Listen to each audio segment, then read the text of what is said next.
Good afternoon, everyone. Welcome to Nova 401k Associates webinar on Safe Harbor 401k plans. Today's webinar is eligible for Texas CPA and AFSPA CE. Right after the webinar ends, you will see the survey pop up if you are needing CPA or AFSPA credit. We have also added the slides as a handout. Just click the handout dropdown on your GoToWebinar panel and you can download and save to your local folder. Today's presentation will be presented by Team Leader Don Carr and Assistant Team Leader Lisa Rodriguez. If you have any questions, please type them in the questions box and we will go over them at the end. I will now hand it over to Dawn. Thanks, Jasmine. Thanks everyone for joining us for our webinar on Safe Harbor 401k plans. I'm just gonna go to our disclaimer page here just to let you know that the information in this presentation is general in nature and not intended to be a substitute for legal or tax advice. Please make sure to consult a qualified professional such as an attorney or accountant if you need legal or tax advice.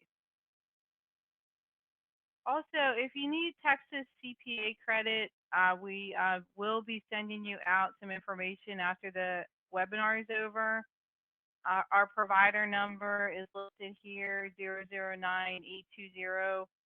You have to have registered individually and be present for the entire webinar. And then you'll receive an evaluation form shortly after the webinar ends. And you'll receive that CPA certification credit within about 1 week. Our learning objectives for today's webinar are to understand basic non-discrimination testing for 401k plans, to identify requirements to become a safe harbor 401k plan, to learn how to avoid operation problems involving safe harbor plans, to recognize that there are annual notice requirements to maintain a safe harbor 401k plan. Also, we have some new information on the Secure Act provisions that related to safe harbor plans. And at the very end, we'll be talking about some of NOVA's cybersecurity measures.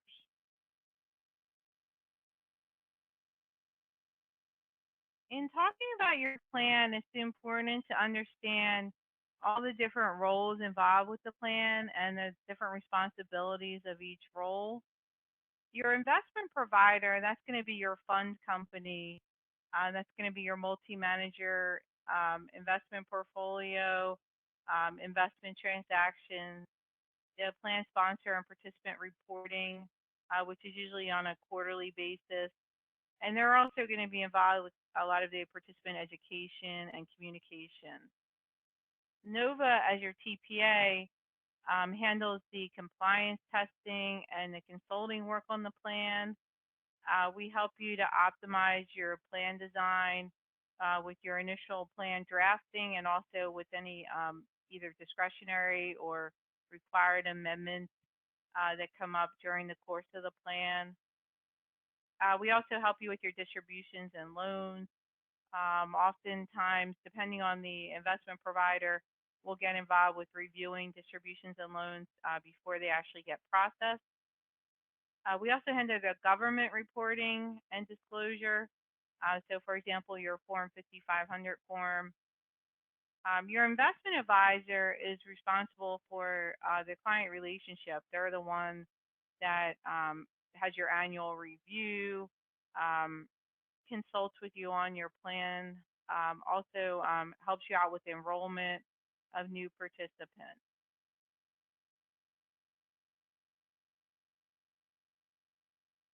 So for an introduction here, just for some background, employee deferrals are subject to an annual IRS limit. And this limit could potentially change each year depending on the cost of living adjustment. Right now for 2021, it's $19,500. And those cost of living adjustments usually come out in the fall. So pretty soon, maybe in October, we'll be finding out if there's going to be any adjustment for the 2020 plan year. So it's always a good idea to make sure you know what the annual limits are at the beginning of each year. And we do send out information to the clients, to our clients, letting you know of what the new annual limits are usually around the November timeframe, so you'll know for the next year. But you can always also check with your account manager if you haven't heard anything and you wanted to know what the new limits are going to be. There's also an age 50 catch-up provision allowed, and right now that's 6,500 for 2021, and that's anybody who's 50 or older in 2021. So even if they don't turn 50 until the end of 2021, they'll still be allowed to do that full $6,500 catch up. Unfortunately, though, because of the non discrimination testing, some employees cannot actually contribute these limits. So that's where we're going to talk about how a safe harbor plan could help you out with that. So as you probably already know, 401k plans are highly regulated by the government, and there's various testing that we have to do each year to make sure that the plans are in compliance with all these various laws. Um, some of the big ones that we deal with on 401k plans are outlined here. We have our ADP testing, which stands for average deferral percentage. And that tests the employee deferrals that are going into the plan. And we'll be doing some examples later that kind of illustrate how these tests work. We also have the ACP testing. This tests the matching contributions of the plan. It's much the same as the ADP testing, but just for the matching contribution. And the whole intent of these two is to make sure that the highly compensated employees or the owners are not receiving too much higher of on average than the non-highly compensated. So that's all. That's all what the intention of these tests is. And then there's a third test called the top-heavy test, which is actually very important and sometimes overlooked. When planning for your 401k plan. This actually tests the accumulated balances in a plan. So it's not on a per year basis, it's the overall balances where we have to compare the balances between the owners or what's called the key employees with the non key employees. So anytime that the owners or key employees balances are 60% or more of the total balances, the plan is going to be considered top heavy. And that requires additional contributions to the plan. So just to kind of give you some background on how we figure out who the highly compensated employees are, which we usually just refer to as HCEs, just for simplicity there.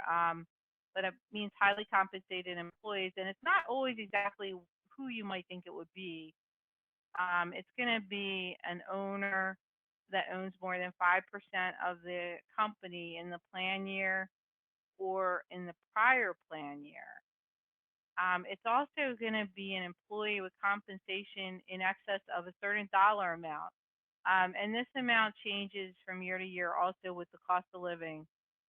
So it's always looking back to the prior year.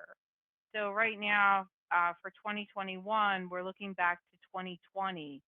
Anybody who had compensation in excess of 130,000 would be considered an HCE. And there are some exceptions to that. We can have certain things in a plan where a top paid group where it might limit the number of HCEs, but that usually only works in a company that has a fairly large number of highly compensated employees. Now, sometimes people are surprised that the ownership also attributes to certain family members of the direct owners. So you may have parents, children, spouses, grandchildren that might be considered highly compensated, even though if you look at their compensation, it may not be that high. So this can sometimes really impact our testing because you may have a lower paid family member who's putting in a high amount to the plan, and that can really affect the percentages.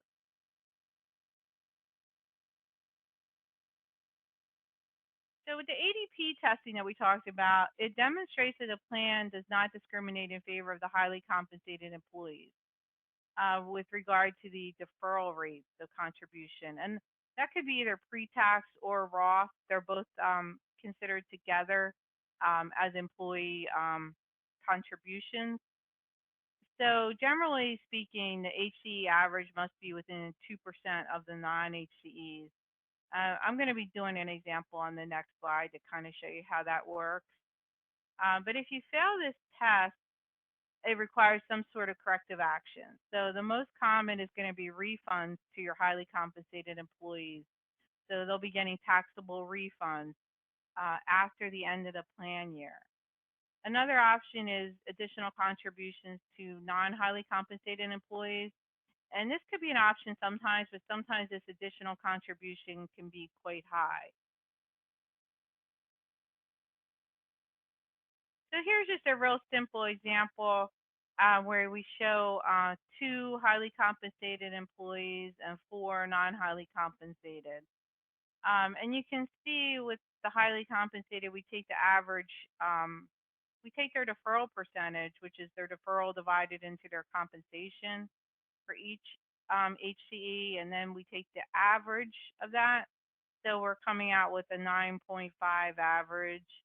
And then for your 4 non-HCEs, the same thing. We're taking an average of their deferral percentages, and we're coming out with an average of 4.25. So you can see a couple of things here. For one thing, HC3, they don't make any deferral, so they're being counted as a 0% there. So your people who don't defer at all are counted as zeros, so that's going to impact your average. And you can see right off the bat that the HCE average is well over 2% more than the non-HCE average. So the most of the HCE group could have put in there was 6.25. So that will be the non-HCE average of 4.25 plus 2%. We'll just go back there. So if we took 4.25 plus 2%, that would be 6.25. But since the HCE group deferred an average of 9.5, it's greater than the permitted 6.25. So in that case, your test is going to fail and you need corrective action. So that, like I was saying before, that could be a refund or it could be additional contributions to the non-highly compensated. Moving on to top heavy a little bit, this is where a plan could really get into trouble here if they become top heavy when they're not expecting it. And the top heavy is when the total account balance of the key employees exceeds 60% of the total account value of all employees in the plan. So in some ways it's good, in some ways it's bad.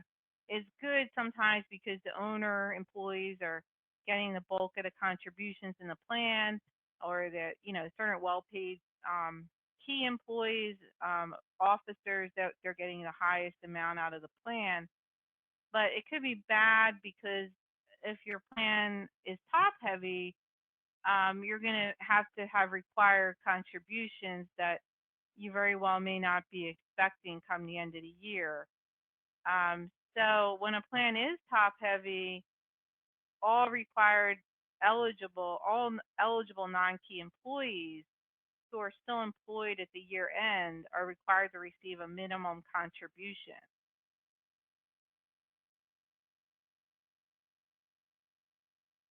And unfortunately, top heavy problem cannot be solved by refunds, which is also a common misperception that could be fixed after the end of the year by refunds, but it can't. So the top heavy plan has to make that required employer contribution. It's usually going to be 3% of compensation to all the non-key employees who are still employed at the end of the year. So you can see where, depending on how many employees you have, that could really add up. Now, if all your key employees happen to contribute less than 3%, like of their own deferrals, then that will be the highest contribution. So it's basically the lesser of the percentage that the key employee puts in, or 3%, but almost always it's the 3%.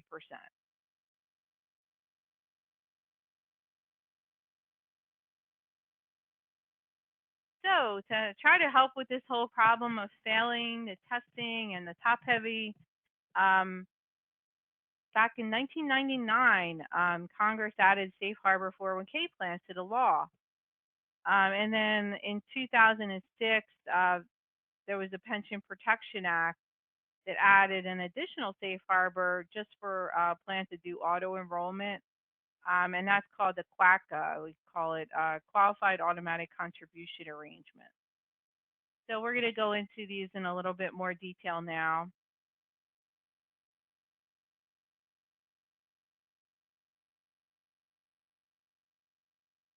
So if a 401k plan satisfies certain conditions, it's deemed to pass the ADP test, the ACP test, and the top heavy test. So that if your ADP and ACP testing are deemed to pass and the top heavy requirements are satisfied, that means your HCEs can contribute those maximum amounts that we showed before without worrying about refunds or making additional contributions to the non-key employees. So that was at 19,500 plus whatever the catch-up is for any given year, which is the 6,500 for this year.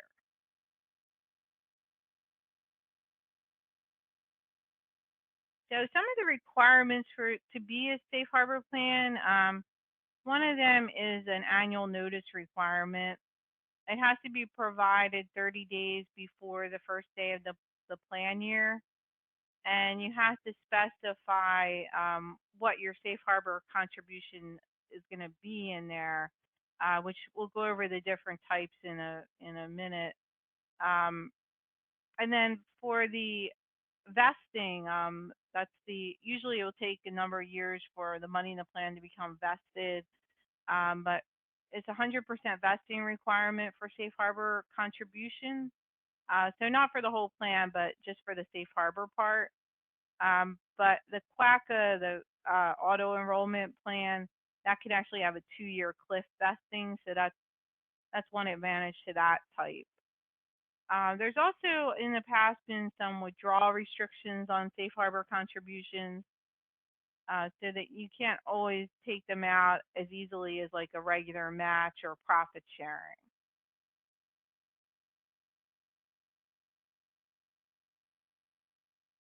Also, a big thing to note is that mid-year changes or elections to safe harbor plans are limited. So it's important to try to get all your provisions accurate, before the beginning of the year. There are some exceptions, but for example, an existing 401k plan um, may only add safe harbor contribution for the first day of the next plan year. So an exception would be like a new 401k plan or existing profit sharing plan.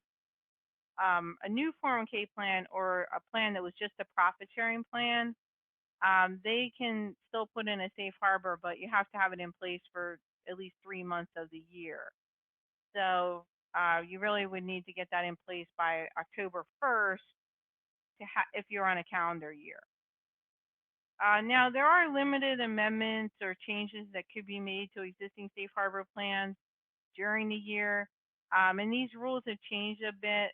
So if you needed to make a change to your plan, the best bet is just to check with your account manager, and then they can look into if that type of change will be permitted for a safe harbor plan.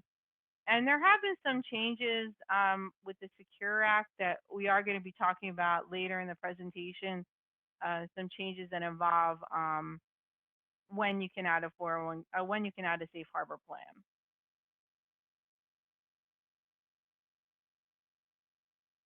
So here's some examples of different types of safe harbor formula.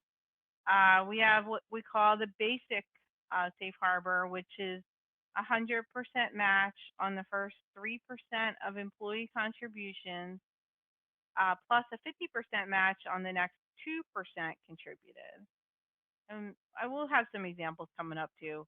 That's called the basic. And then we have an enhanced match, which could be different formulas, but it could be 100% match or deferrals up to 6% of compensation, or it could be 100% up to 4%, or 100% up to 5%. Um, but if it's anything in excess of 6%, then the plan will be back to having to do that ACP testing, which is that match testing that we talked about. So that's exactly what you're trying to avoid by having a safe harbor plan. And the advantage of this type, the matching type, is that only employees who contribute their own money receive the match. And this is usually what we recommend if there's not going to be any additional employer contribution. So if you just want to have a deferral and a safe harbor, then this is usually the best bet, the safe harbor matching contribution. Another option that works for some plans is the non-elective safe harbor formula.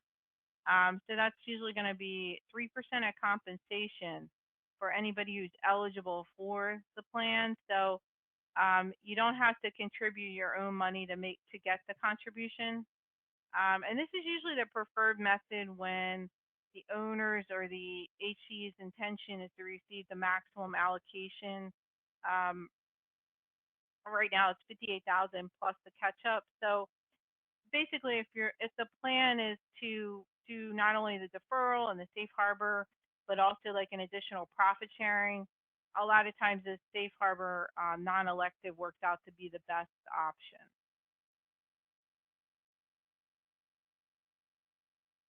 And option 3 is that QACA safe harbor that we talked about, but it only works in combination with the auto enrollment. But with that type, you can either do the 3% to all eligible employees, or you could do a tiered matching contribution that basically equals 3.5% if a participant defers at least 6%. So it's a little bit less of a match than the basic safe harbor. It's 100% match up to the first 1%, and then another 50% up to 6%. So it's just a little bit of variation on the safe harbor matching.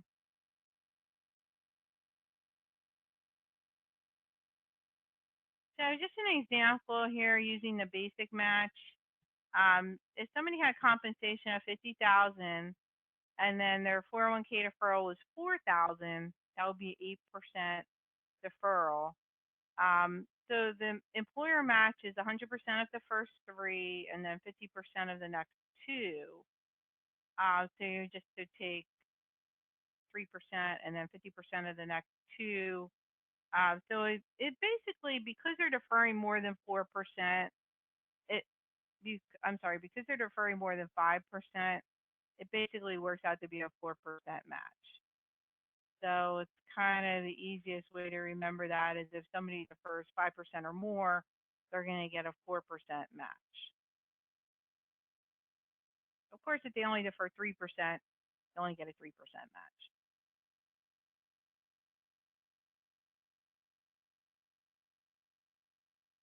So here's an example using an enhanced match, the same compensation of 50,000, and then deferral of 4,000 or 8%. So the enhanced match in this example is 100% up to 6% of pay. So you can see that they're going to be getting 3,000 in this example versus the previous example where they got 2,000. So it's called enhanced, because it is a higher match than the basic.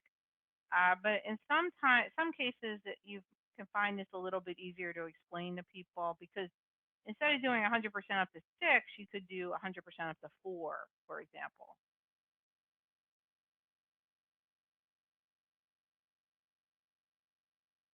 For the non-elective contribution, that's actually pretty straightforward. The compensation is 50,000.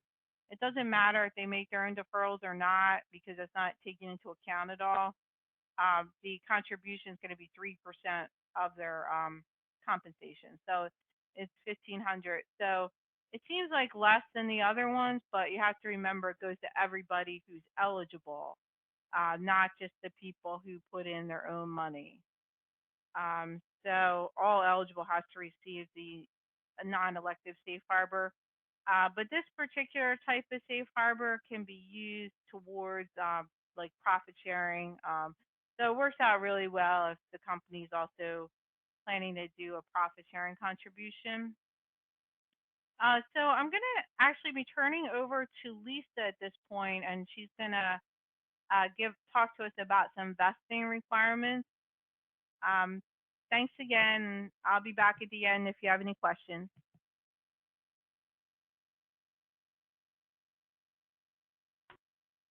Thanks, Dawn. Let me go ahead and update the slides on my end.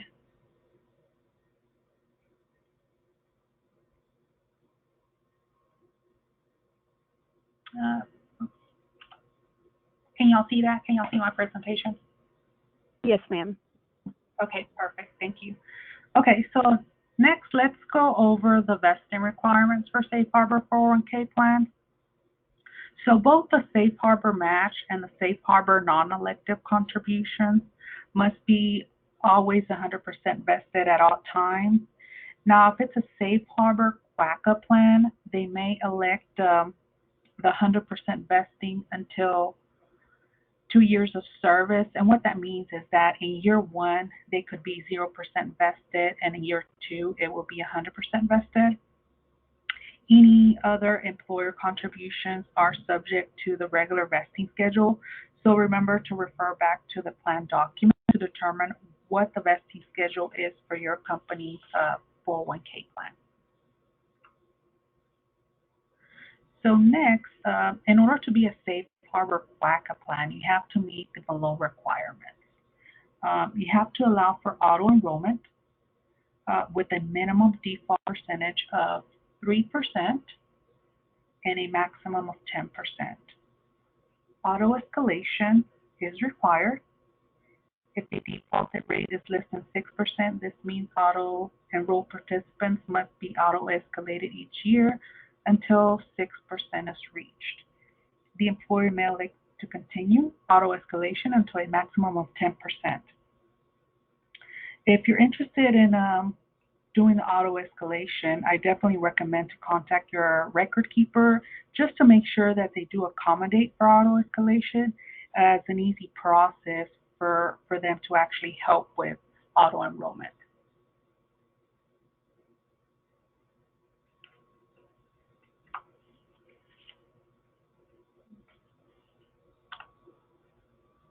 Okay.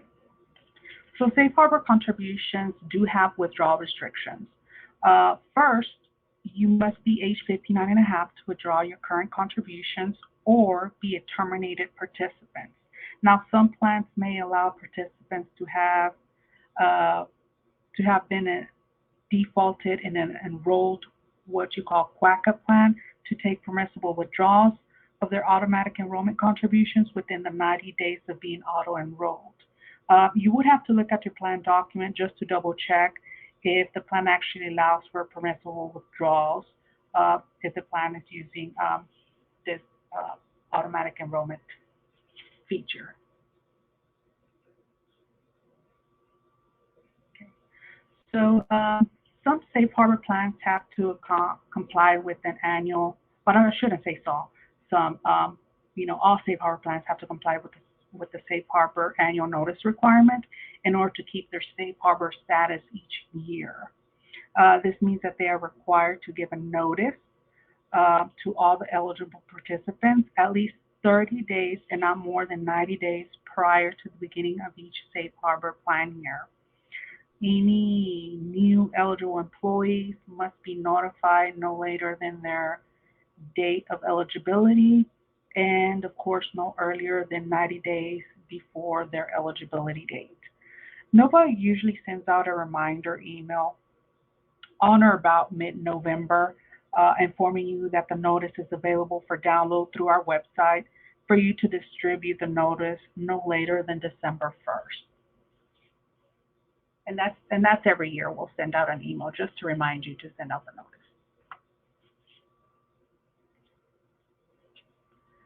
The notice will contain the following information. The Safe Harbor safe harbor formula, whether it's using the basic, enhanced, or the QACA formula, the employee contribution limits for the plan year, any other discretionary employee contributions that are allowed under the plan, the name of the plan, of course, in which the contributions are made, the plan's compensation definition used under the plan, as well as any withdrawal provisions, the vesting provisions, all the required contributions that are allowed under the plan, and the plan sponsor's contact information in case a participant has any questions regarding the notice or the plan itself.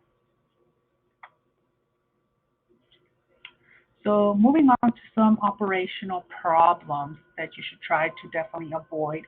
I've listed 3 here, and we'll go over each one in the next couple of slides. So the first one you should definitely try to avoid is, safe harbor matching contributions may need to be limited due to the annual compensation cap of $290,000 for 2021. Now the limit may change from year to year, but for 2021 it's $290,000. The second one you should try to avoid is safe harbor contributions must be deposited to the correct source. So avoid making the error of depositing these into the incorrect source type. And third, do not match the catch-up contributions separately from the regular employee deferral or ROP contributions.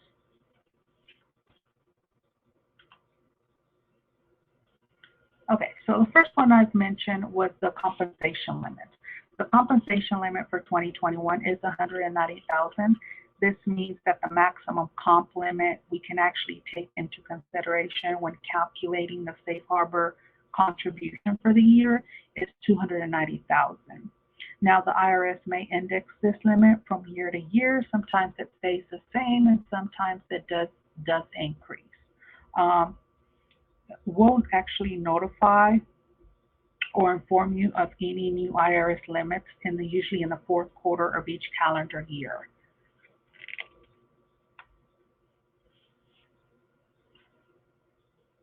Okay, so let's go over an example here of the compensation cap. So Acme 401k plan makes a dollar for dollar safe harbor match of their first 4% contributed by employees. This means that the maximum match anyone can receive for the 2021 plan year is $11,600, and you can determine that if you take $190,000, which is the comp limit, times 0.04 to get $11,600. That would actually be the max contribution they would get based on the comp limit of $290,000. Any safe harbor matching contributions that are made over $11,600 will need to be forfeited along with any earnings or losses.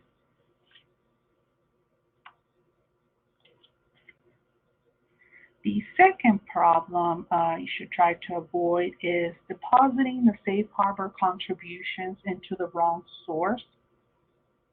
Note that 401k plans are legally required to separately account for different contribution types. So be very careful when uploading the contributions to the record keeper's website. It's very important to avoid this error as each source has different distribution options. Each source has a different vesting schedule as well. Here are some examples of the contribution types. Employee deferrals and Roth contributions are always 100% vested. Matching and the matching and the profit sharing can have a different vesting schedule. So definitely check the plan document if you're not sure of what the vesting schedule applies for your company. The plan document will actually state that. Any safe harbor match or any safe harbor non-elective contributions are always 100% vested at all times. Okay, so the third problem to avoid, do not try to separate the catch-up and non-catch-up deferrals when trying to determine the safe harbor match contribution, you'll end up calculating the wrong safe harbor match. Both catch-up and non-catch-up employee contributions should be added together in determining the employee's deferral rate, and then you can calculate the safe harbor match contribution. Same thing applies to the Roth. You'd use the same calculation. Add them together, and then you can calculate the safe harbor contribution.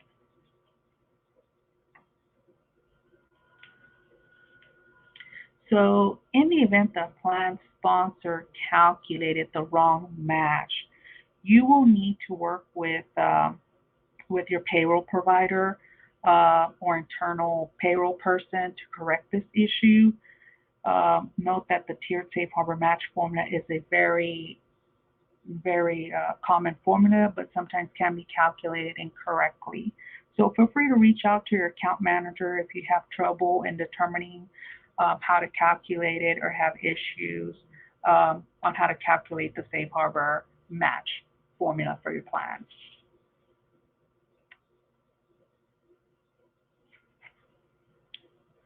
Okay, so now let's move on to the Secure Act, as it did bring some changes to safe harbor plans. Now this act was passed into law at the end of the 2019 year. It eliminates the notice requirements for safe harbor non-elective plans. Now you still need a notice for the safe harbor match, including the QACA match, and you still need a notice for the safe harbor non-elective plans, including any safe harbor maybe plans that are also funding a discretionary match. The Act is effective for plan years beginning after December 31st, 2019, allowing for a retroactive amendment. Allowing a retroactive amendment to be adopted as late as December 31st, 2021. And lastly, continuing the safe harbor notice is okay too, even though it's not a requirement. We usually try to encourage just to keep it consistent and do the notice each year.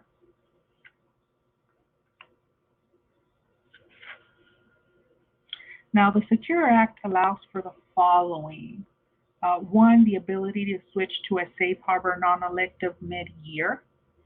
Two, you can amend up to 30 days before the end of the current plan year to be a safe harbor plan for that year.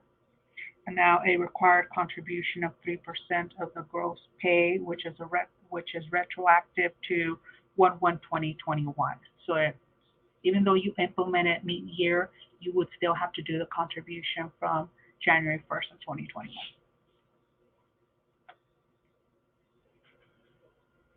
Okay, so here's an example. Let's just say that in mid-2021, NOVA prepares the mid-year testing for your plan. In the mid-year test, it fails and large refunds are projected for highly compensated employees. You have up to December 1st of 2021 to amend the plan and to become a safe harbor non-elective for the 2021 plan year. All the eligible employees will receive a contribution of 3% of compensation, and the plan will no longer need the refund if you actually adopt this safe harbor provision. The Act also allows you to adopt the Safe Harbor Act also allows for late adoption of the safe harbor plan. It's the ability to switch to a safe harbor non-elective for the preceding plan year after the close of the plan year.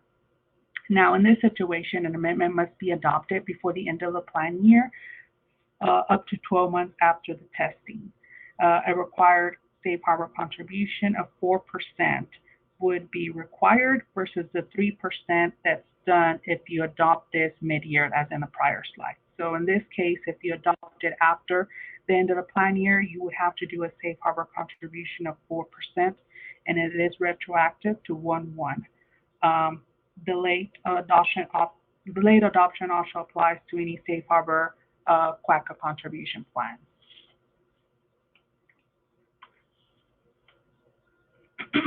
And here's an example. In 2022, NOVA prepares the required ADP testing, and failure with large refunds is determined to be necessary for highly compensated employees. You can now amend your plan to allow for a 4% safe harbor non-elective plan for 2021 after the plan year has ended to eliminate the refunds. The amendment must be signed prior to December 31st of 2022.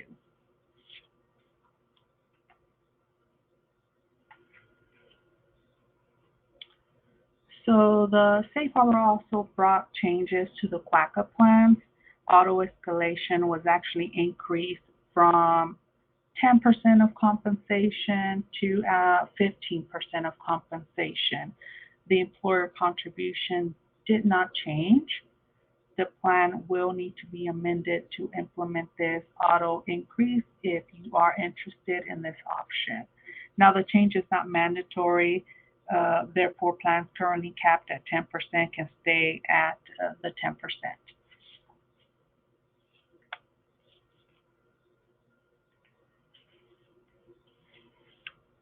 Now, you may be asking yourself, is the safe harbor plan right for you? Um, do you currently have a plan that failed testing, ADP or ACP discrimination testing, resulting in HCC refunds? If that's the case, we definitely recommend, having a safe harbor plan. Do you have low participation rates from non-highly compensated employees? Is your plan a top heavy? Do you want to bring key employees to the IRS maximum limit, 58,000? And fifth, are you already providing employer contributions to the plan? And sixth, do you have a good and steady cash flow? If any of these definitely do apply to your plan, it's definitely a good reason to become a safe harbor plan if you're not already a safe harbor plan. Definitely reach out to your account manager to discuss any of the above options. Or if you already know for sure that you're interested in becoming a safe harbor plan, your account manager can definitely help you in starting the amendment process so we can update the plan document to a safe harbor status. Now, below are some examples of companies that may be top heavy and should probably consider the safe harbor feature. First one is any companies that are owner-operated businesses, any companies that are business, family-run businesses, as well as any medical and legal practices. Any small companies with few highly paid owners and small number of low-wage staff, even companies with low non-highly compensated employee participation should definitely consider, being a safe harbor plan. And now an amendment is required in order to be a safe harbor plan. So if you would like to proceed in adding this feature, definitely, as I mentioned previously, contact your account manager at least by November 5th, as we do have to prepare and amend the document. Plan, of course, must be amended by December 1st of 2021. And of course, the required notice will need to be distributed by December 1st of 2021 as well.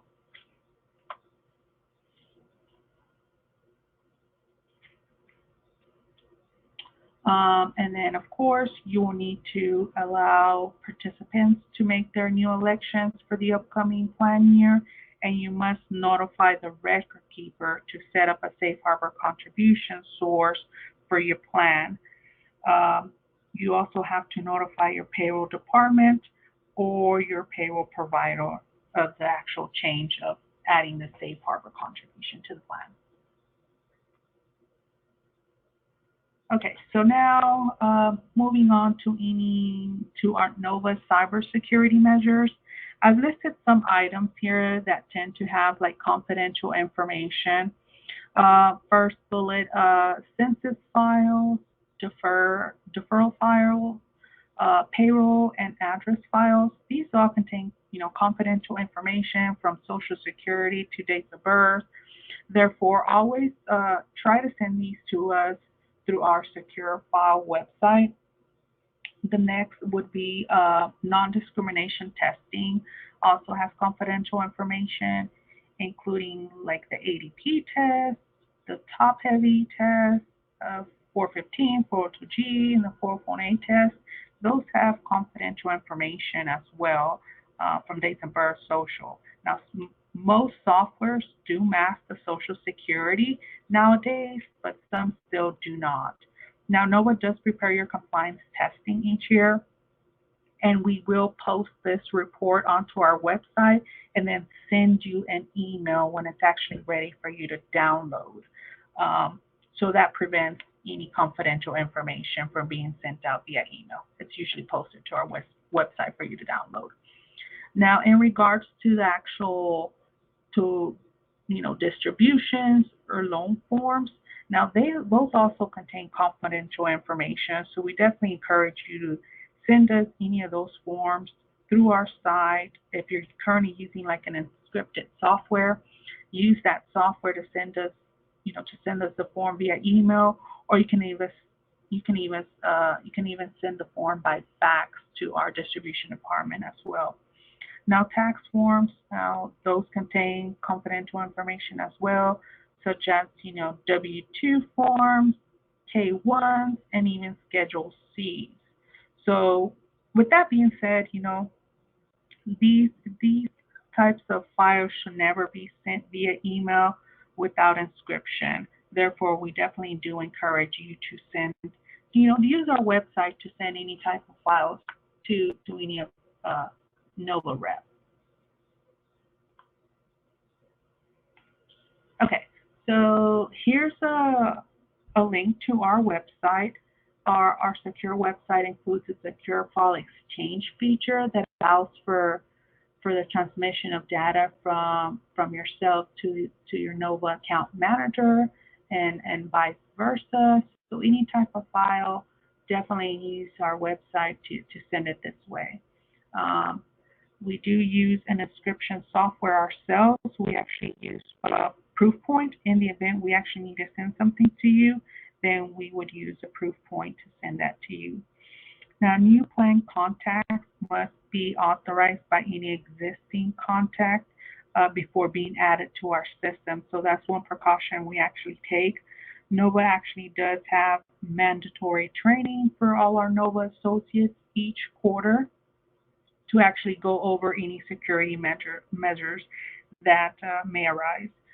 NOVA does have a password policy in place as well. All our passwords are actually changed at least every 90 days.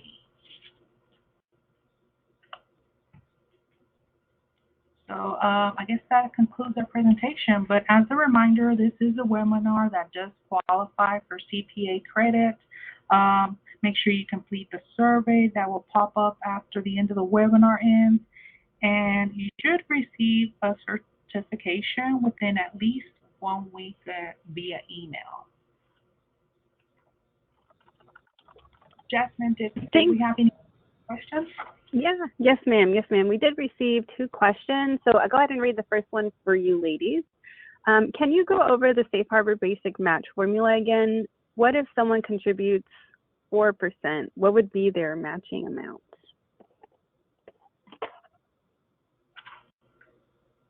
So typically if it's 4%, if I'm correct, it's usually about a 3.5% Safe Harbor match. Thank you. And then our next question, if I wanted to switch Safe Harbor formulas, how would I go about that? So you definitely have to notify your account manager that you definitely want to switch. You can't switch mid-year. It would definitely have to start at the beginning of the following plan year. And just keep in mind, the Safe Harbor notice is the requirement, so it does have to be distributed at least by December 1st. So if you're interested in actually changing the safe harbor formula for the upcoming plan year, definitely get in contact with your account manager. I would say at least by September, October, so we can start the process and amending the plan for the upcoming plan year. Perfect. Thank you, Lisa. And it looks like that's all the questions we've received. So do you or Dawn have any closing comments for our audience? I just wanted to thank everyone for attending, and if just check our website. We do have some other webinars coming out on there. And Lisa, did you have anything else?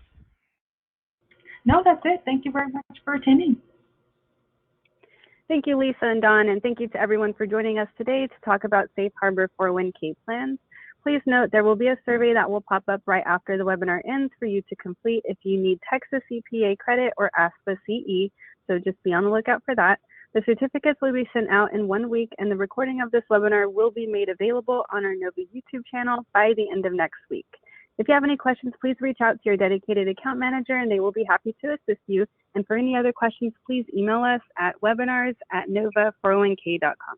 We hope everyone has a great day.